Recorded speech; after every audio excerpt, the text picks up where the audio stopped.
내 스스로가 하나님 앞에 서게 됐을 때 부족할 수밖에 없다는 걸 깨달아야 돼. 한번 초청해봅시다. 나는 죄인입니다. 예수님이 의인 부르러 왔습니까? 죄인 부르러? 예수님 만나려면 내가 뭐예요? 이 고백을 해야 돼. 구원의 말씀. 마가복음 7장에 보면 수로보니게 여인에 대한 이야기가 나옵니다. 딸이 있었는데 귀신 들렸어요. 딸이 귀신 들렸으니까 고생이 이만저만이 아니죠.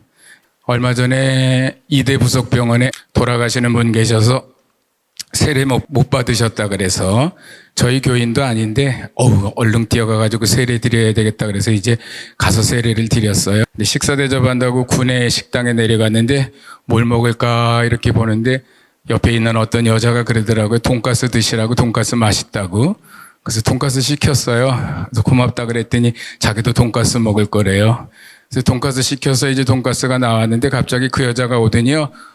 이대 이 병원 못 됐다고 막 뭐라고 막 그러는 거예요. 돈가스 저는 맛있게 먹었어요. 그리고 막 하는데 보니까 제정신이 아닌 분이에요. 이거 얼마나 좀 선뜻한지 아주 멀쩡하세요. 외모가. 그리고 깨끗하세요. 말도 얼마나 조리 있게 잘하시는지 몰라요. 나중에 알았어요. 그러니까 여러분 부모님이 이런 자녀들이 있다 그러면 얼마나 고생했겠어요. 그렇죠? 좀 무섭더라고요. 여러분 목사인데 저도. 그런데 이 엄마가 그렇게 살았던 거예요. 그런데 감사하게 예수님이 그 마을에 오셨다는 소문을 들어요. 주님께 옵니다. 딸을 고쳐달라고 합니다. 근데 주님이 이렇게 얘기해요. 자녀의 떡을 쳐요. 개들에게 줄 사람이 어디 있느냐.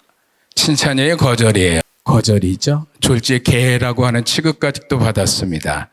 이 여인에게 있어서는 요 고비를 넘겨야 돼요.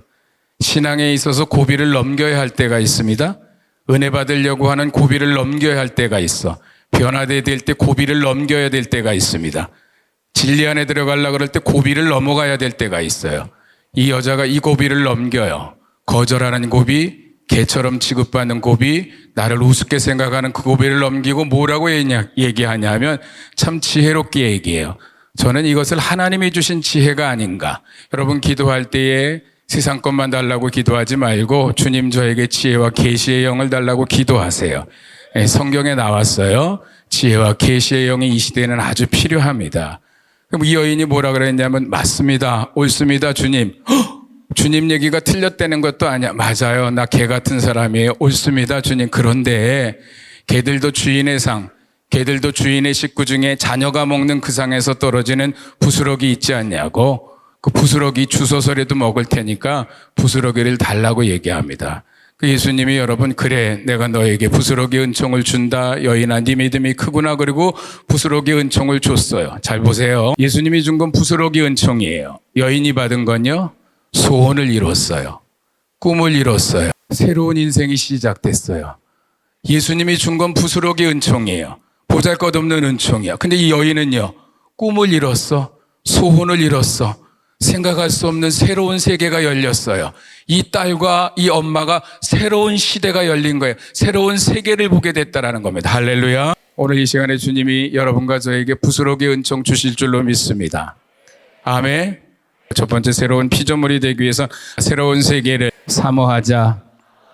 아멘. 예수님이 이 여인에게 준 부스러기 은총으로 이 여인은 기적을 경험했어요. 하나님이 우리에게 주신 부스러기가 있어요. 부스러기 은총. 누가 주셨어요? 하나님이 주신 부스러기 은총이 있습니다. 예수님인 줄로 믿습니다. 하나님은 우리에게 부스러기 은총을 주셨는데 그 부스러기 은총으로 오신 그분 때문에 우리가 다시 살아나요. 새로운 세계의 주인공이 될 수 있어. 믿으시기 바랍니다. 오늘 이 밤에 그분을 만나야 할 줄로 믿습니다.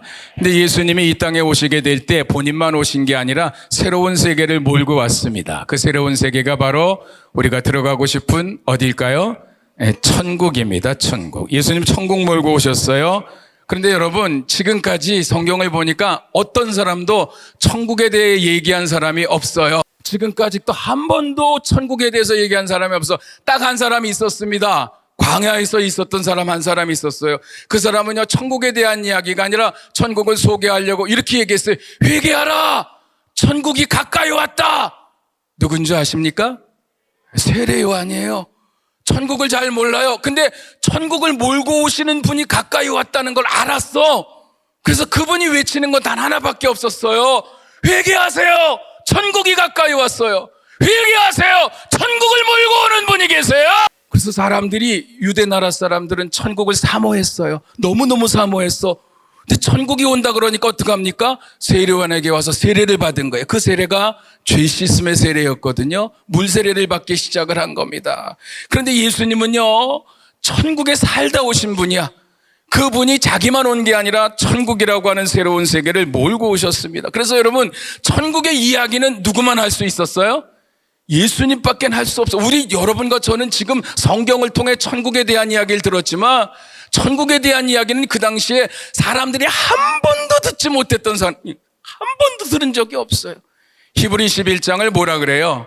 믿음은 이라고 시작합니다. 무슨 장이에요? 믿음장이에요. 그렇죠. 고린도전서 13장은 사랑은 이렇게 시작해요. 무슨 장이에요? 사랑장입니다. 마태복음 13장은 천국은 이렇게 시작해요. 무슨 장이에요? 천국장이에요. 한번 생각해 보세요, 여러분. 자, 다시 한번. 히브리 11장은 무슨 장? 믿음장. 고린도서 13장은 사랑장. 마태복음 13장은 잊어버릴 수가 없죠. 그 천국에 대한 이야기를 예수님이 풀어놓으셨는데 처음으로, 그 당시 사람들이 처음으로 천국의 이야기를 들었어요. 근데 예수님이 그냥 한 게 아니라 비유로 하셨어. 그것도 7가지나 쉬지 않고 쏟아내셨어요. 천국에 대한 이야기를. 왜 비유로 했냐 하면, 뒤에 나오지만 왜 비유로 했냐 하면, 다 알아들으면 안 돼. 천국 갈 사람이 따로 있어. 비유로 얘기해도 알아들을 사람만 따로 있기 때문에 예수님이 비유로 얘기한다 그랬어. 비유로 얘기하면 너희들에게는 이 천국에 대한 이야기가 열렸는데 저들에겐 열리지 않았다. 여기도 마찬가지입니다. 목사님이 이렇게 말씀을 외쳐도 듣는 사람이 있고 듣지 못하는 사람이 있어.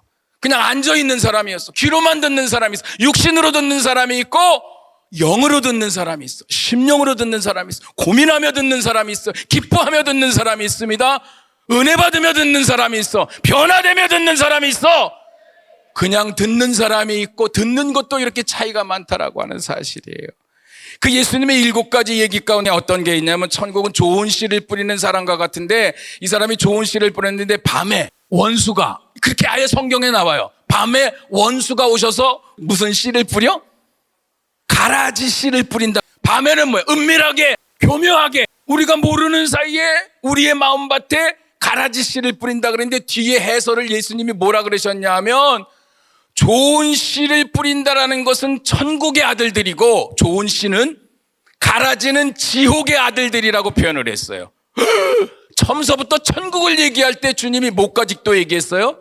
지옥까지도. 뭐? 천국이 있으면 뭐가 있어요? 여러분, 천국 갈 것 같아요? 지옥 갈 것 같아요? 지옥 갈 것 같아요 라고 얘기해야 천국 갈 수 있어. 목사님, 저 천국 갈 것 같아요. 그 당시 예수님 당시에 바리새인과 서기관들, 종교인들이 그랬어요. 근데 그 사람들에게 예수님 뭐라 그랬어요? 이 독사의 자식들아, 너희의 아비는 마귀다. 자기들은 다 천국 간다라고 생각했어. 그런데 천국 못 갈 것 같다라고 얘기했던 세리와 창녀와 죄인들, 고개도 들지 못했던 사람들에게는 이들이 천국에 가깝다라고 얘기했어요. 나 같은 사람은 천국 못 갈 것 같다라는 생각이 드는 사람이 사실은 희망이 있는 사람이야. 목사님, 저는 모태신앙이고요. 저는 교회 한 번도 빠진 적도 없고요. 우리 엄마 아빠는 다 교회 직분도 있고요. 아니, 목사님이시고요. 선교사님이시고요. 모시고요. 암만 그래야 소용없어요, 여러분들. 왜요? 내 스스로가 하나님 앞에 서게 됐을 때 부족할 수밖에 없다라는 걸 깨달아야 돼. 한번 쫓아봅시다. 나는 죄인입니다. 예수님이 의인 부르러 왔습니까? 죄인 부르러? 예수님 만나려면 내가 뭐예요? 이 고백을 해야 돼. 한 공간 안에 어떻게 돼요? 공존하고 있습니다. 누가? 천국의 자식들과 지옥의 자식들이. 알곡과 쭉정이는 여러분, 예수 믿는 사람과 믿지 않는 사람이 아닙니다. 예수 믿는 사람 중에 알곡이 있고 쭉정이가 있다는 거예요. 예수 믿는 사람 중에 신랑을 맞이할 5 처녀가 있고 신랑을 맞이하지 못할 5 처녀가 있다라는 거예요. 예수 믿는 사람들 중에 한 공간 안에, 이 공간 안에, 아십니까?